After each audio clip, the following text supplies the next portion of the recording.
I'm going to show you how to export all of your note cards into Google Docs so that you can have a printout of all of your notes. So I've clicked on one of the projects and I have 4 note cards available to me. I'm going to click on that print icon and I'm going to click Export to Google Docs. I want to export all of my note cards. And you can be kind of picky here. If you don't care about the page numbers, if you don't care about the tags and the various things, and you want your notes to be more succinct, you can be more selective. You're going to click on your student account, and this will save right to your Google Drive. If you click on Recents, you'll find it right away. So here we have our notes. You can see what note card is which through here. This is Politics on Ancient Egypt. Scroll down, this is the note card on religion. Now if we click over here, this kind of works as an outline. We can hop down to specific sections by clicking on the side categories here. So this is pretty useful if you like to have a printout as you're working on whichever final product it is that your project requires. For the next part of this tutorial, I'm going to show you how to convert your sources into a Works Cited page. I'm going to select this project because it has more sources to work with.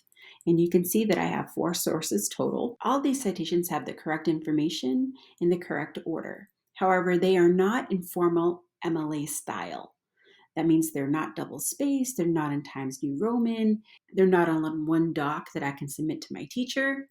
But Noodletools makes it very easy for us to make that happen. The first thing that we're going to do is click on Formatting Options under the print icon. And this allows us to set up our Works Cited page.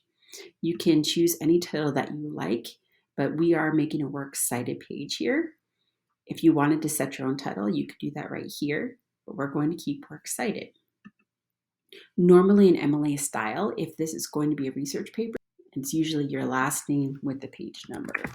Now here, if we wanted to make an annotated bibliography, we would keep it citations and annotations. For these particular sources, we did not include annotations, so it doesn't really matter. But in any case, we'll select citations only. All right, so now that we have customized our Works Cited page, we can go to Export Print and export our sources to Google Docs. We're going to select our student account. And Noodletools has converted all of our sources into a formal Works Cited page. All of the sources are in alphabetical order. They're double-spaced with a hanging indent.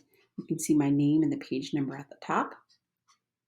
And this is ready to submit to your teacher, whether it's on the last slide of your presentation or attached to your research paper or essay or at the end of any product that your teacher requires.